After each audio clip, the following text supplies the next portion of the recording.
দর্শক, আজ পবিত্র আশুরা পালন হচ্ছে সারা দেশে। পবিত্র আশুরা উপলক্ষে ধর্মীয় ভাব গাম্ভীর্য ও শোকের আবহে চলছে তাজিয়া মিছিল। আজিমপুর থেকে শিয়া সম্প্রদায়ের অনুসারীদের মিছিল থেকে শুরু হচ্ছে এবং সেখানে রয়েছে না সাজিদ আরাফাত। আমরা যুক্ত হচ্ছে তার সঙ্গে। সাজিদ, তাজিয়া মিছিল ঘিরে নিরাপত্তা ব্যবস্থা কেমন দেখতে পাচ্ছেন?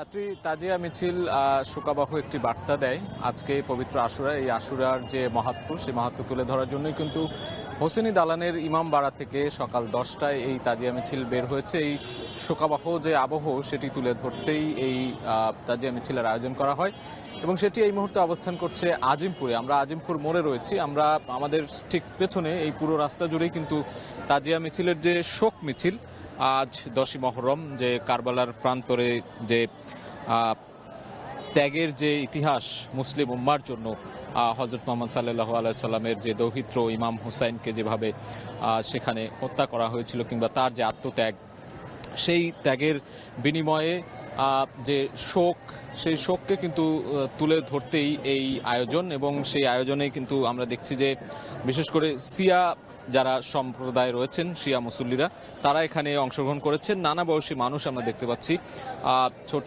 বড়, নারী পুরুষ সবার মধ্যে একটা শোকের আবহ আমরা দেখছি। পোশাকে তো রয়েছেই, এছাড়া নানান অনুষঙ্গ রয়েছে এখানে। বিভিন্ন ধরনের নিশান দেখছি আমরা, আলাম, এছাড়া বেস্তা, নানান ধরনের নাম রয়েছে এগুলোর। সেই অনুষঙ্গগুলো নিয়েই কিন্তু তারা বের হয়েছেন এবং এখানে প্রতীকী রওজা রয়েছে, রওজা মোবারকের মতো একটি বিষয়, যেটি ইমাম হোসেন রাদিয়াল্লাহু আনহুর, সেইগুলো নিয়েই কিন্তু তারা যাত্রা শুরু করেছেন এবং সেই যাত্রা পথেই আমরা রয়েছি সকাল থেকে। এবং সেটি রাজধানীর নিউ মার্কেট হয়ে জিগাতলায় গিয়ে শেষ হবে আমরা জানতে পেরেছি। এবং এই দিন উপলক্ষে আমরা দেখেছি যে সকাল থেকেই পুরান ঢাকার যে হুসাইনি দালান, সেখানে শিয়া সম্প্রদায়ের বিভিন্ন স্তরের যারা মানুষ রয়েছেন, তারা সেখানে ধর্মপ্রাণ মানুষ, তারা সেখানে জড়ো হন এবং পরবর্তীতে 10টার দিকে সেই শোকাবহ যে তাজিয়া মিছিল, সেটি শুরু হয়েছে এবং এখন পর্যন্ত এটি চলমান রয়েছে। এই মুহূর্তে আজিমপুরে এসে কিছুটা দাঁড়িয়ে গেছে এখানে এবং আইনশৃঙ্খলা রক্ষাকারী বাহিনীর যে সদস্যরা রয়েছে, আমরা তাদেরকেও দেখেছি যে নিশ্চিদ্র নিরাপত্তা ব্যবস্থা এখানে রাখা হয়েছে। বিভিন্ন ধরনের আইনশৃঙ্খলা রক্ষাকারী বাহিনী, সোয়াত, ডিবি পুলিশ থেকে শুরু করে ডিএমপির বিভিন্ন পর্যায়ের যে পুলিশ রয়েছে, সবাই এখানে নিরাপত্তা দেওয়ার জন্যই কিন্তু সকাল থেকে কাজ করে যাচ্ছেন। এই মুহূর্তে আমরা দেখছি যে মিছিলটি কিছুটা আজিমপুর মোড়ে এসে আটকে গেছে, তবে সেটি আবারও চলতে শুরু করেছে জিগাতলার দিকে।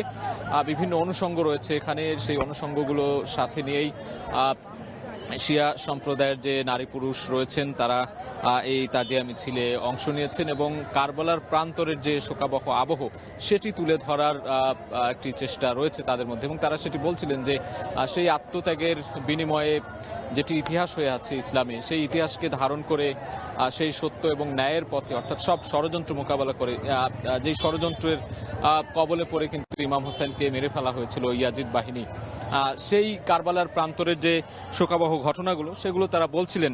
এবং সেই সমস্ত অন্যায় ষড়যন্ত্রের বিপরীতে গিয়ে পুরো মুসলিম উম্মাহ সত্য এবং ন্যায়ের পথে থাকবে, সেই বার্তাগুলো দেওয়ার জন্যই কিন্তু এই তাজিয়া মিছিলে এসে তারা অংশ নিয়েছেন এবং সেখান থেকেই এই ধরনের সত্য এবং ন্যায়ের যে বার্তা রয়েছে, সেই বার্তাগুলো তারা দিচ্ছেন। এবং পুরো মুসলিম উম্মাহ তাদের যে ইতিহাস এবং ঐতিহ্য রয়েছে, সেগুলো ধারণ করে আগামী দিনে এগিয়ে যাবে। মুসলমানরা সেই দিনগুলোর কথা স্মরণ রাখবে, সেই বিষয়গুলো কিন্তু এখানে শিয়া সম্প্রদায়ের মানুষ আছেন তারা বলছেন।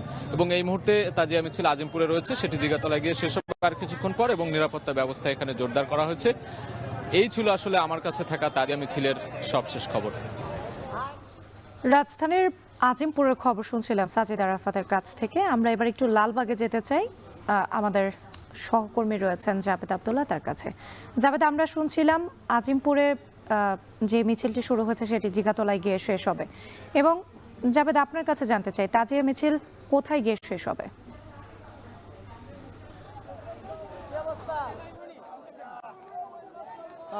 রাত্রি এরই মধ্যে মিছিলে শোকাবহ আবহ ঢাকার পথে গজলে গজলে সমস্বরে উচ্চারণ হচ্ছে হুসাইনের নাম।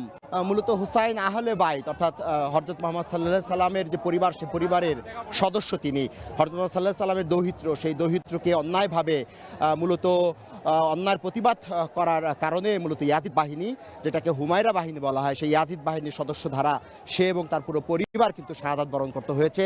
কারবালার যেই প্রান্তর ইরাকের, সেই ইরাকের সেই কারবালার প্রান্তরে কিন্তু পুরো পরিবারকে শহীদ হতে হয়েছে একমাত্র অন্যায় অবিচারের বিরুদ্ধে কথা বলার কারণে।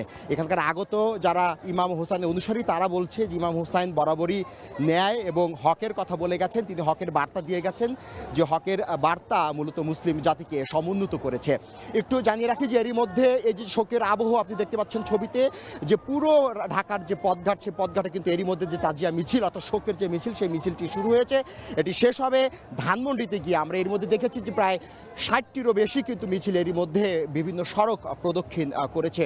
শোকের যে আবহ আপনি দেখতে পাচ্ছেন, যে একরকম এই যে যারা অনুসারী, তারা কিন্তু বুক চাপড়িয়ে ইমাম হোসেনকে তারা স্মরণ করছেন, অর্থাৎ সেই কারবালার যে করুণ যে কাহিনী যেটি ছিল, করুণ যে দৃশ্যটি ছিল, ত্যাগের যে বিষয়টি ছিল, সেই বিষয়টি উল্লেখ করে কিন্তু এই যে শিয়া সম্প্রদায় অনুসারী, তারা মূলত এই দিনটিকে পালন করছে। একটু জানিয়ে রাখি যে এবারের এই পুরো তাজিয়া মিছিল, এই আশুরা ঘিরে কিন্তু নিরাপত্তা ব্যবস্থা গড়ে তোলা হয়েছিল, 4 স্তরের নিরাপত্তা বলয় তৈরি করা হয়েছিল। আমরা দেখেছি পর্যাপ্ত সংখ্যক কিন্তু আইন শৃঙ্খলা বাহিনীর সদস্য কিন্তু এই তাজিয়া মিছিল ঘিরে কিন্তু নিরাপত্তা বলয় তৈরি করেছে। আপনি এর মধ্যে দেখতে পাচ্ছেন যে নিশানগুলো রয়েছে, এগুলো প্রায় 12 ফুটের কম। এই 12 ফুটের কম নিশানগুলো নিয়েই কিন্তু এবারে তাজিয়া মিছিল শুরু হয়েছে। মিছিলে কিন্তু কোনো ধরনের চাকু, ছুরি, তরবারি, অন্যান্য আরও যে ধার্য পদার্থ, সেগুলো কিন্তু এবার মিছিলে ব্যবহার করতে দেওয়া হয়নি। এবং অসংখ্য মানুষ কিন্তু এই মিছিলে স্বতঃস্ফূর্তভাবে অংশগ্রহণ করেছে। তারা বলছে যে ইমাম হোসেনের যে বার্তা, সেই বার্তা হলো মাথা নত না করার। যদি ইমাম হোসেনের বার্তা নিয়ে যদি মুসলিম জাতির সামনে নিয়ে এগিয়ে যেতে পারে, তাহলে সারা বিশ্বে যে মুসলিমদের মধ্যে যে হানাহানি, সেটি বন্ধ হয়ে যাবে এবং হানাহানি বন্ধ হয়ে মুসলিম উম্মাহ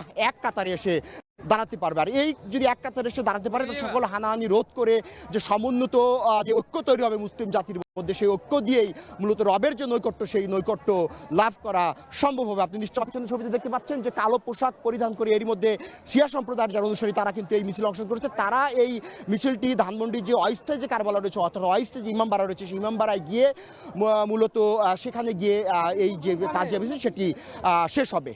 তো রাত্রি এই ছিল আমার কাছে যে তাজিয়া মিছিল সংক্রান্ত সবশেষ তথ্য। রাত্রি চট্টগ্রামের সদরঘাট ইমামবাড়া জামে মসজিদে আশুরা উপলক্ষে চলছে নানা আয়োজন, চলছে তাজিয়া মিছিলের আনুষ্ঠানিকতাও। এ নিয়ে আরও জানাতে আমাদের সঙ্গে যুক্ত হচ্ছেন শোয়েব রহমান। শোয়েব, তাজিয়া মিছিল শুরু হয়েছে কিনা, কি তথ্য রয়েছে আপনার কাছে? রাত্রি তাজিয়া মিছিল সকাল 11টায় চট্টগ্রামের সদরঘাটের যে ইমামবাড়া জামে মসজিদ রয়েছে, সেখান থেকে বের হয় এবং সেখানে তারা কারবালার প্রান্তরে যেই যুদ্ধ হয়েছিল, সেই যুদ্ধের যেই প্রতীকী নিশান, সেই সাথে ইমাম হোসেন রাদিয়াল্লাহু তাআলা আনহুর যে মরদেহের প্রতীকী কফিন, সেই কফিন বহন করে তারা তাজিয়া মিছিল সম্পন্ন করেছেন। এবং সেখানে প্রত্যেকে কালো পোশাক পরে আজকের দিনে যে শোকাবহ ঘটনা, সেই শোকাবহ ঘটনার শোকের পরিবেশ তারা তৈরি করেছেন। এবং একই সাথে আমরা দেখেছি যে এখানে যারা শিয়া অনুসারী রয়েছেন, তারা এই মিছিলে তারা বুক চাপড়ে ইমাম হোসেনের প্রতি সমবেদনা জ্ঞাপন করেন এবং নিজেদের শোক প্রকাশ করেন। এবং সেই মিছিলটি এরই মধ্যে নগরীর সদরঘাট ইমামবাড়া জামে মসজিদ থেকে বের হয়ে নগরীর নিউ মার্কেট ঘুরে এবং কোতোয়ালি ঘুরে সেটি আবারও কিন্তু সেই ইমামবাড়া জামে মসজিদে এসে এই মুহূর্তে শেষ হবে। এবং আমরা দেখেছি আজ দিনভর কিন্তু তাদের নানান ধরনের আয়োজন রয়েছে। এই মুহূর্তে সমাবেশ চলছে, অর্থাৎ সমাপনী সমাবেশ।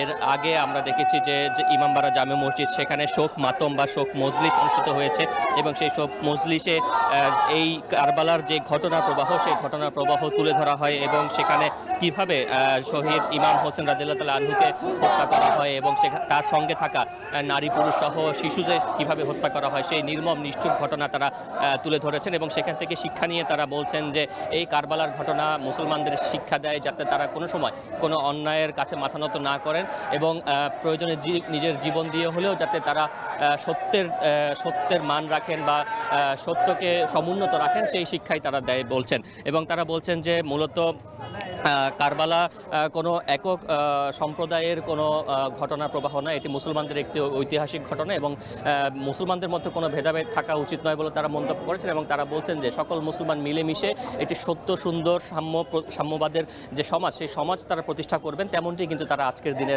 প্রতিষ্ঠা করছেন এবং কারবালার যেই ঘটনা, সেই ঘটনা থেকে এই শিক্ষা নেওয়ার জন্যই কিন্তু তারা এখানে বক্তৃতা করেছেন। তো চট্টগ্রাম থেকে এই ছিল আমার কাছে পবিত্র 10ই মহরম বা আশুরা পালনের সবশেষ তথ্য। রাত্রি।